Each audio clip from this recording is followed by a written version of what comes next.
Alright, so let's have the same sample problem. Given that we have a section which is we have an overall height of 300 millimeter and we have a width of 250 millimeter, we need to determine the design strength of this section. Of course, we will use the F prime C is equal to 21 megapascal, the Fy is equal to 375 megapascal, and then the concrete cover still 40 millimeter and the diameter of stirrups which is equal to 10 millimeter. Given that we have two kinds of reinforcement, sa ating tension, we have three pieces of 28 millimeter of the main rebar. And of course, sa ating compression, meron tayo dito 3 pieces of 12 millimeter of reinforcement. Okay? Now, let's check kung magagamit ba natin itong rebar sa ating compression, which is, let's have the preliminary steps. We need to determine first the effective depth of tensile steel, which is the value of our D, which is by simply locating first yung ating centroid, which is, by the way, they are both single layers, so that we can consider here yung ating concrete cover, diameter of stirrups, and yung the half ng main reinforcement natin. Okay? So, substitute lang natin, ang makukuha nating value for this one is equal to 236 millimeter. Okay? So, kunin din natin yung value ng ating effective depth of the compression steel or the value for our D prime. For our D prime, you will need to just simply add the concrete cover, diameter of stirrups, and the half of the main rebar sa ating compression. Okay?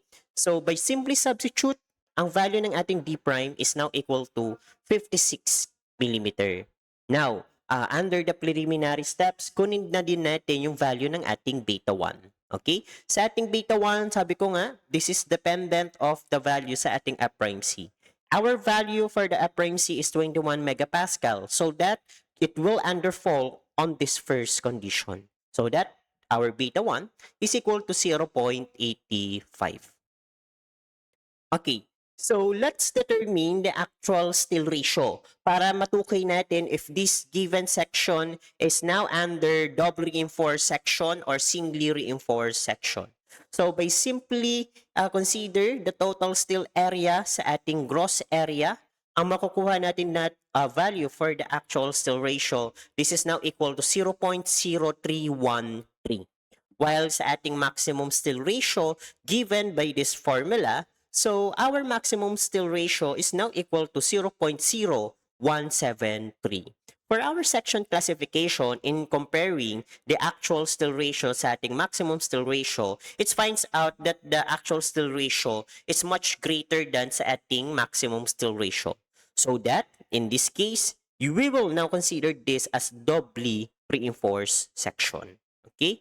So, double reinforced section, ibig sabihin lang po niyan, sa ating analysis, isasama na natin dito yung 3 pieces of 12 millimeters rebar as the part of our analysis later on. But first, kunin muna natin yung ating mga area for our main reinforcement. First is sa ating tension steel, which is will gives us 1,847.256 square millimeters. Then for our compression steel, it will gives us as a value of 339.292 square millimeter. Okay? So ngayon, we will now having the steel failure assumption. Sabi ko nga, pagdating natin sa doubly reinforced section, magkakaroon tayo ng dalawang assumption. Una, assumption sa ating tensile steel or sa ating tension steel. The second one naman ay sa ating compression steel. Kailangan both assumption will satisfy. Kasi either one of them is hindi nag-satisfy, ibig sabihin lang nun, as a whole, mali na agad yung assumption mo. Pero ang fix natin doon, kung alin doon yung hindi nag-satisfy, babalikan mo lang siya sa ating first step and then papalitan mo lang siya nung respective na assumption. So, I will call this as case number 1. Okay? Kasi ang case number 1 ko dito, I will assume that my tensile will yield. So, ibig sabihin lang yan, I will use the value of 375 megapascal and then pagdating ko sa compression steel, I will assume this as not yields. So that I will use this respective formula 600 multiplied by C minus D prime over C as may value or as may formula sa ating compression steel. Kasi inassume ko siya na hindi siya mag-yield. Okay? Now, let's analyze this as a two separate parts considering the stress diagram sa concrete and the stress diagram sa steel. Okay? So, recall lang natin yung ating case number 1, which is this one. Okay? And then, let's determine the depth of compression block, yung value ng C. So, of course, utilizing here the equilibrium compatibility, ibig sabihin lang yan, you will use this formula. Okay? I-substitute lang natin yung galing sa ating assumption, especially on the compression steel. Okay? And then let's substitute lahat ng mga values natin. So, ang value ko ng depth of compression block, this is now equal to 150.520 millimeter. Okay? Kasi, ang mangyayari dyan, class, we need to confirm it or we need to check our assumption by determining the value of the actual rebar strength. For the tension, ang makukuha natin dito is 340.739 megapascal. In comparing with our assumption earlier that it will yields, lumalabas na hindi siya mag-yield. Dito pa lang, may mali na dun sa ating assumption. Ibig sabihin lang yan, sa second case natin later on, instead na still yields, dapat nag-yields dapat siya. Doon tayo sa pangalawa, sa ating compression. Sa ating compression, lumalabas that this is 376.774 megapascal. In comparing with our 375 megapascal, lumalabas na lagpas siya. Ibig sabihin, mag-yield siya. Ibig sabihin lang nito, yung case number 1 natin for the assumption of the tension and compression, hindi siya nagsasatisfies at all. Ibig sabihin, bumabaliktad yung mga assumption natin dito. So, ibig sabihin lang yan, babalik ka ulit sa ating first step. Kaso, in considering yung mga assumption natin, okay, yung mga corrections natin for our assumption, I will call this as case number 2. Okay? So, anong ibig sabihin ng case number 2? Ibig sabihin lang po niyan, galing doon sa ating analysis earlier, I will now assume that my tension is not yield. Ibig sabihin lang neto, class, I will use this exact formula. Then, doon naman sa pangalawa, for my compression steel, I will assume this as yields. Ibig sabihin lang po nun, I will consider this as 375 megapascal. Kasi, kapag ginamitan ulit natin ng depth of compression block or yung ating equilibrium compatibility, which means on this general formula, isubstitute lang natin kung nasaan yung hindi mag-yield, which is nasa tension ngayon po siya. Okay? So by simply substitute everything, lahat ng mga values natin, ang lalabas dito na value for the depth of compression block, this is now equal to 146.515 millimeters. Okay? So ganun din yung magiging approach natin. After determine the value of C, we need to check the assumption once again, which is para dun sa ating tension reinforcement, ang magiging actual value niya is 366.451 megapascal. Ibig sabihin po niyan, in comparing with our yielding strength, the 375 megapascal, not yields po siya. Ibig sabihin, parehas na po siya nung ating first assumption, nung ating pangalawang assumption sa ating tension. While pagdating natin sa compression, determine the actual value for it, this is 370.673 megapascal.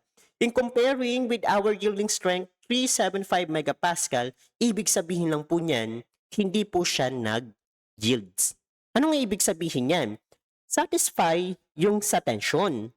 Sa compression natin, hindi. Kasi inassume na natin dito na mag-yield siya, pero dito lumalabas na not still yields or hindi pa rin siya mag-yield.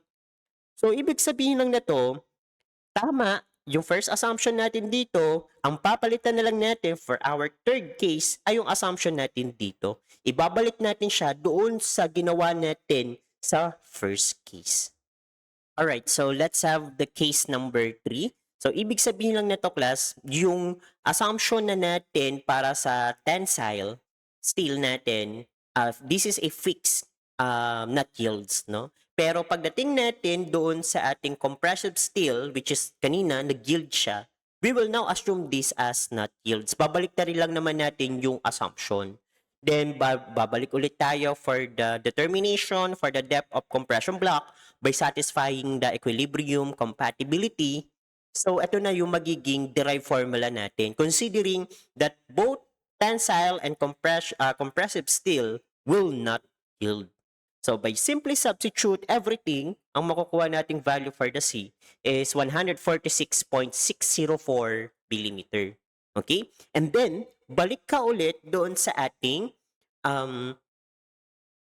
checking ng assumption, which is by determining for the value ng ating actual rebar strength, this is now equal to 365.865 megapascal, which is nagsatisfy. Ibig sabihin, not still yields. Parehas na siya nung assumption natin.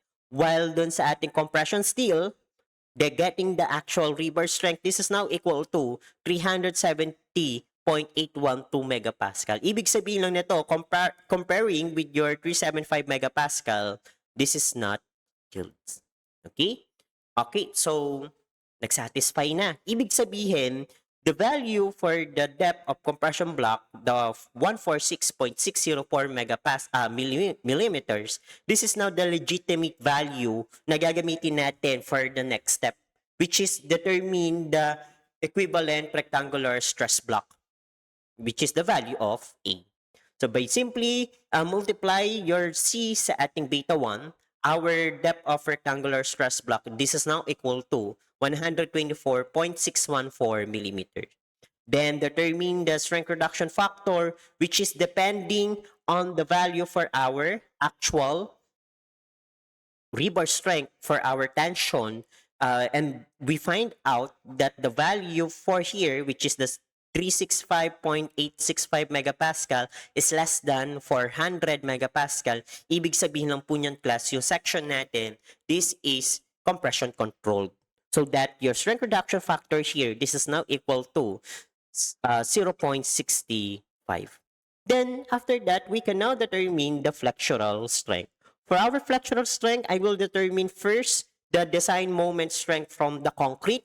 So, by taking the moment, and then since kumukuha na tayo ng design moment strength or the ultimate moment, multiply mo na lang siya sa ating strength reduction factor. Okay? So, yung makukuha nating value for the design moment strength from the concrete, this is equal to 62.783 kilonewton meter.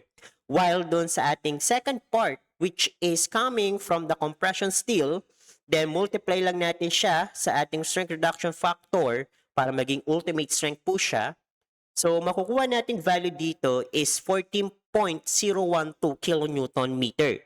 So that if we will add for the total moment strength, our moment strength here, this is now equal to 76.794 kilonewton meter, combining the strength from the concrete and the compression steel. So this is our final answer.